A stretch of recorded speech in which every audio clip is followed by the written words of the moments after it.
शांति। आज 29 जून 2024 की साकार मुरली। आज बाबा ने कहा, मीठे बच्चे, शरीर सहित जो कुछ भी देखने में आता है यह सब विनाश होना है। तुम आत्माओं को अब घर लौटना है, इसलिए पुरानी दुनिया को भूल जाओ। प्रश्न, तुम बच्चे किन शब्दों में सभी को बाप का मैसेज सुना सकते हो? उत्तर, सभी को सुनाओ कि बेहद का बाप बेहद का वर्षा देने आया है। अब हद के वर्षे का समय पूरा हुआ, अर्थात भक्ति पूरी हुई। अब रावण राज्य समाप्त होता है। बाप आया है तुम्हें रावण 5 विकारों की जेल से छुड़ाने। यह पुरुषोत्तम संगम युग है। इसमें तुम्हें पुरुषार्थ कर दैवी गुणों वाला बनना है। सिर्फ पुरुषोत्तम संगम युग को भी समझ ले तो स्थिति श्रेष्ठ बन सकती है। ओम शांति। अब रूहानी बच्चे क्या कर रहे हैं? अव्यभिचारी याद में बैठे हैं।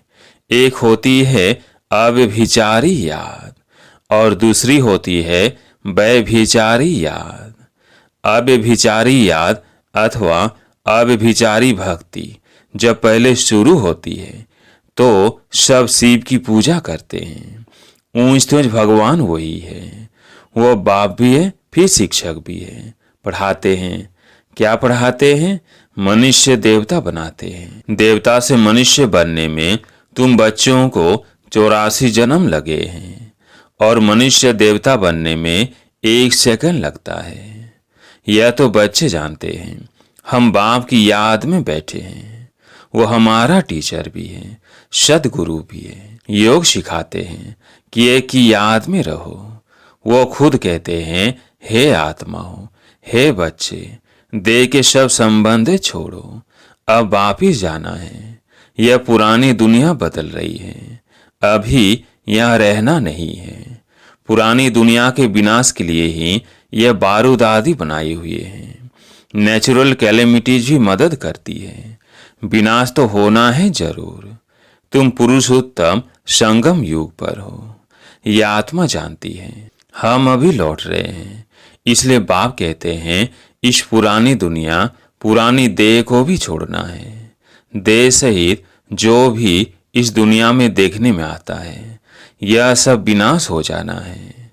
शरीर भी खत्म होना है। अब हम आत्माओं को घर लौटना है। लौटने बिगर नई दुनिया में आ नहीं सकेंगे। अब तुम पुरुषोत्तम बनने का पुरुषार्थ कर रहे हो। पुरुषोत्तम है यह देवता है, सबसे ऊंच तो से निराकार बाप। फिर मनुष्य सृष्टि में आओ तो इसमें है ऊंच देवता, वह भी मनुष्य है परंतु दैवी गुणों वाले। फिर वही आसुरी गुणों वाले बनते हैं। अब फिर आसुरी गुणों से दैवी गुणों में जाना पड़े, सतयुग में जाना पड़े। किसको? तुम बच्चों को। तुम बच्चे पढ़ रहे हो, औरों को भी पढ़ाते हो। सिर्फ बाप का ही मैसेज देना है। बेहद का बाप बेहद का वर्षा देने आए हैं। अब हद का वर्षा पूरा होता है। बाप ने समझाया है 5 विकारों रूपी रावण की जेल में सब मनुष्य हैं। सब दुख ही उठाते हैं। सूखी रोटी मिलती है। बाप आकर के सब को रावण की जेल से छुड़ाए सदा सुखी बनाते हैं। बाप के सिवाय मनुष्य को देवता कोई बना न सके। तुम यहाँ बैठे हो मनुष्य देवता बनने के लिए। अभी है कलयुग, बौद्ध धर्म हो गए हैं। तुम बच्चों को रचता और रचना का परिचय खुद बाप बैठ देते हैं। तुम सिर्फ ईश्वर परमात्मा कहते थे। तुमको यह पता नहीं था कि वो बाप भी है, टीचर भी है और गुरु भी है। उनको कहा जाता है सदगुरु, अकाल मूर्त भी कहा जाता है। तुमको आत्मा और जीव कहा जाता है। वो अकाल मूर्त इस शरीर रूपी तख्त पर बैठे हैं, वह जन्म नहीं लेते हैं। तो अकाल मूर्त बाप बच्चों को समझाते हैं, मेरा अपना रथ नहीं है। मैं तुम बच्चों को पावन कैसे बनाऊं। मुझे तो रथ चाहिए ना, अकाल मूरत को भी तख्त तो चाहिए। अकाल तख्त मनुष्य का होता है और कोई का नहीं होता है। तुम हर एक को तख्त चाहिए। अकाल मूरत आत्मा यहाँ विराजमान है, वो सभी का बाप है। उनको कहा जाता है महाकाल। वो पुनर्जन्म में नहीं आते हैं। तुम आत्माएं पुनर्जन्म में आती हो। मैं आता हूँ कल्प के संगम युगे। भक्ति को रात, ज्ञान को दिन कहा जाता है। यह पक्का याद करो। मुख्य है ही दो बातें, अलप और बे, बाप और बादशाही। बाप आकर बादशाही देते हैं और बादशाही के लिए पढ़ाते हैं, इसलिए इसको पाठशाला भी कहा जाता है। भगवानुवाच, भगवान तो है निराकार, उनका भी पाठ होना चाहिए। वो है ऊंच तूंच भगवान, उनको सभी याद करते हैं। बाप कहते हैं ऐसा कोई मनुष्य नहीं होगा जो भक्ति मार्ग में याद न करता हो। दिल से ही सब पुकारते हैं, हे भगवान, हे लिबरेटर, ओ गॉड फादर, क्योंकि वह सभी आत्माओं का फादर जरूर बेहद का ही सुख देंगे। हद का बाप हद का सुख देते हैं, कोई को पता नहीं। अब बाप आए हैं, कहते हैं बच्चों और संग तोड़ मुझे एक बाप को याद करो। यह भी बाप ने बताया है। तुम देव देवता नई दुनिया में रहते हो, वहां तो अपार सुख है। उन सुखों का अंत नहीं पाया जाता है। नए मकान में सदैव सुख होता है, पुराने में दुख होता है। तब तो बाप बच्चों के लिए नया मकान बनवाते हैं। बच्चों का बुद्धि योग नए मकान में चला जाता है। यह तो हुई हद की बात। अभी तो बेहद का बाप नई दुनिया बना रहे हैं। पुरानी दुनिया में जो कुछ देखते हो वह कब्रिस्तान होना है। अभी परिस्तान स्थापन हो रहा है।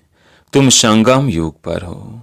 कलयुग की तरफ भी देख सकते हो और सतयुग की तरफ भी देख सकते हो। तुम संगम युग पर साक्षी हो, देखते हो। प्रदर्शनी में अथवा म्यूजियम में आते हैं तो वहां भी तुम संगम पर खड़ा कर दो। इस तरफ है कलयुग और उस तरफ है सतयुग, हम बीच में हैं। बाप नई दुनिया स्थापन करते हैं जहां पर बहुत थोड़े मनुष्य होते हैं और कोई भी धर्म वाला नहीं आता है। सिर्फ तुम ही पहले पहले आते हो। अभी तुम स्वर्ग में जाने का पुरुषार्थ कर रहे हो। पावन बनने के लिए ही मुझे पुकारा है कि हे बाबा, हमको पावन बनाकर पावन दुनिया में ले चलो। ऐसे नहीं कहते कि शांति धाम में ले चलो। परम धाम को कहा जाता है स्वीट होम। अभी हमको घर जाना है, जिसको मुक्ति धाम कहा जाता है, जिसके लिए ही सन्यासी आदि शिक्षा देते हैं। वो सुख धाम का ज्ञान दे नहीं सकते, वो है निवृत्ति मार्ग वाले। तुम बच्चों को समझाया गया है कौन कौन धर्म कब कब आते हैं। मनुष्य सृष्टि रूपी झाड़ में पहले पहले फाउंडेशन तुम्हारा है।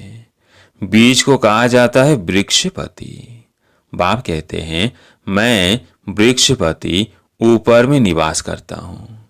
जब झाड़ एकदम जर्जरीभूत हो जाता है तब मैं आता हूँ देवता धर्म स्थापन करने। बनेन ट्री का बड़ा वंडरफुल झाड़ है। बिगर फाउंडेशन बाकी सारा झाड़ खड़ा है। इस बेहद के झाड़ में भी आदि सनातन देवी देवता धर्म है नहीं, बाकी सब धर्म खड़े हैं। तुम मूल वतन निवासी थे, यहाँ पाठ बजाने आए हो। तुम बच्चे और राउंड पाठ बजाने वाले हो, इसलिए 84 जन्म है मैक्सिमम, फिर मिनिमम एक जन्म। मनुष्य फिर कह देते हैं 84 लाख जन्म। वह भी किसके होंगे यह भी समझ नहीं सकते। बाप आकर तुम बच्चों को समझाते हैं 84 जन्म तुम लेते हो। पहले पहले मेरे से तुम बिछुड़ते हो। सतयुगी देवताएं ही पहले होते हैं। जब वो आत्माएं यहाँ पाठ बजाती है तो बाकी सब आत्माएं कहाँ चली जाती है, यह अभी तुम जानते हो। बाकी सब आत्माएं शांति धाम में होती है। तो शांति धाम अलग हुआ ना, बाकी दुनिया तो यही है। पाठ यहाँ बजाते हैं। नई दुनिया में सुख का पाठ और पुरानी दुनिया में दुख का पाठ बजाना पड़ता है। सुख और दुख का यह खेल है, वह है राम राज्य। दुनिया में कोई भी मनुष्य यह नहीं जानते कि सृष्टि का चक्र कैसे फिरता है। न रचयिता को और न रचना के आदि मध्य अंत को जानते हैं। ज्ञान का सागर एक बाप को ही कहा जाता है। रचयिता और रचना के आदि मध्य अंत का ज्ञान कोई शास्त्रों में है नहीं। मैं तुमको सुनाता हूँ, फिर यह प्राय लोप हो जाता है। सतयुग में यह रहता नहीं। भारत का एक प्राचीन सहज राजयोग गाया हुआ है। गीता में भी राजयोग नाम आता है। बाप तुम्हें राजयोग सिखलाकर राजाई का वर्षा देते हैं। बाकी रचना से वर्षा मिल न सके। वर्षा मिलता ही है रचता बाप से। हर एक मनुष्य क्रिएटर है। बच्चों को रचते हैं। वह हद के ब्रह्मा और यह है बेहद के ब्रह्मा। वह है निराकार आत्माओं के पिता, वो लौकिक पिता। यह फिर है प्रजापिता। प्रजापिता कब होना चाहिए? क्या सतयुग में? नहीं, पुरुषोत्तम संगम युग पर होना चाहिए। मनुष्यों को यह भी पता नहीं है कि सतयुग कब होता है। उन्होंने तो सतयुग, कलयुग आदि को लाखों वर्ष दे दिए हैं। बाप समझाते हैं 1250 वर्ष का एक युग होता है। 84 जन्मों का भी हिसाब चाहिए ना, सीढ़ी का भी हिसाब चाहिए ना। हम कैसे उतरते हैं? पहले पहले फाउंडेशन में है देवी देवता, उनके बाद फिर आते हैं इस्लामी बौद्धि। बाप ने झाड़ का राज भी बताया है। बाप के सिवाय तो कोई सिखला ना सके। तुमको कहेंगे ये चित्र आदि कैसे बनाए, किसने सिखाया? बोलो, बाबा ने हमें ध्यान में दिखाया, फिर हम यहाँ बनाते हैं। फिर उनको बाप ही इस रात में आकर करेक्ट करते हैं कि ऐसे ऐसे बनाओ। खुद ही करेक्ट करते हैं। श्री कृष्ण को श्याम सुंदर कहते हैं, परंतु मनुष्य तो समझ नहीं सकते कि क्यों कहा जाता है। यह वैकुंठ का मालिक था तो गोरा था, फिर गावड़े का छोरा सांवरा बना, इसलिए उनको ही श्याम सुंदर कहते हैं। यही पहले आते हैं। तत्व इन लक्ष्मी नारायण की राजाई चलती है। आदि सनातन देवी देवता धर्म की स्थापना कौन करते हैं, यह भी किसको पता नहीं है। भारत को भी भुलाए हिंदुस्तान के रहवासी हिंदू कह देते हैं। मैं भारत में ही आता हूँ। भारत में देवताओं का राज्य था जो प्राय लोप हो गया है। मैं आता हूँ फिर स्थापना करने। पहले पहले है ही आदि सनातन देवी देवता धर्म। यह झाड़ वृद्धि को पाता रहता है। नए नए पत्ते मठ पंथ पिछाड़ी में आते हैं तो उनकी भी शोभा हो जाती है। फिर अंत में जब सारा झाड़ जड़जड़ीभूत अवस्था को पाता है तब फिर मैं आता हूँ। यदा यदा ही धर्मस्य। आत्मा अपने को भी नहीं जानती तो बाप को भी नहीं जानती। अपने को भी गाली देते, बाप को और देवताओं को भी गाली देते रहते हैं। तमो प्रधान बेसमझ बन जाते हैं। तब मैं आता हूँ, पति दुनिया में ही आना पड़े। तुम मनुष्यों को जियादान देते हो, अर्थात मनुष्य देवता बनाते हो। सब दुखों से दूर कर देते हो, सो भी आधा कल्प के लिए। गायन भी है ना, वंदे मातरम। कौन सी माताएं? जिनकी वंदना करते हैं। तुम माताएं हो, सारी सृष्टि को बहिष्ठ बनाती हो। भल पुरुष भी है, लेकिन मेजोरिटी माताओं की है। इसलिए बाप माताओं की महिमा करते हैं। बाप आकर तुमको इतनी महिमा लायक बनाते हैं। अच्छा, मीठे मीठे सिकिलधे बच्चों प्रति माता पिता बाप दादा का याद प्यार और गुड मॉर्निंग। रूहानी बाप की रूहानी बच्चों को नमस्ते। हम रूहानी बच्चों की रूहानी बाप दादा को याद प्यार गुड मॉर्निंग नमस्ते नमस्ते। धारणा के लिए मुख्य सार। पहला पॉइंट, अपार सुखों की दुनिया में चलने के लिए संगम पर खड़ा होना है। साक्षी हो सब कुछ देखते हुए बुद्धि योग नई दुनिया में लगाना है। बुद्धि में रहे अभी हम वापस घर लौट रहे हैं। दूसरा पॉइंट, सभी को जियादान देना है। मनुष्य देवता बनाने की सेवा करनी है। बेहद के बाप से पढ़कर दूसरों को पढ़ाना है। दैवी गुण धारण करने और कराने हैं। आज प्यारे मीठे बाबा का वरदान, सदा श्रेष्ठ समय प्रमाण श्रेष्ठ कर्म करते वाह वाह के गीत गाने वाले भाग्यवान आत्मा भव। सदा श्रेष्ठ समय प्रमाण श्रेष्ठ कर्म करते वाह वाह के गीत गाने वाले भाग्यवान आत्मा भव। इस श्रेष्ठ समय पर सदा श्रेष्ठ कर्म करते वाह वाह के गीत मन से गाते रहो।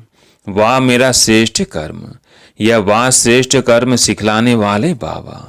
तो सदा बाबा के गीत गाओ। कभी गलती से भी दुख का नजारा देखते भी हाय शब्द नहीं निकलना चाहिए। वाह ड्रामा वाह और वाह बाबा वाह। जो स्वप्न में भी नहीं था वो भाग्य घर बैठे मिल गया। इसी भाग्य के नशे में रहो। स्लोगन, मन बुद्धि को शक्तिशाली बना दो तो कोई भी हलचल में अचल अडोल रहेंगे। मन बुद्धि को शक्तिशाली बना दो तो कोई भी हलचल में अचल अडोल रहेंगे। अच्छा, ओम शांति।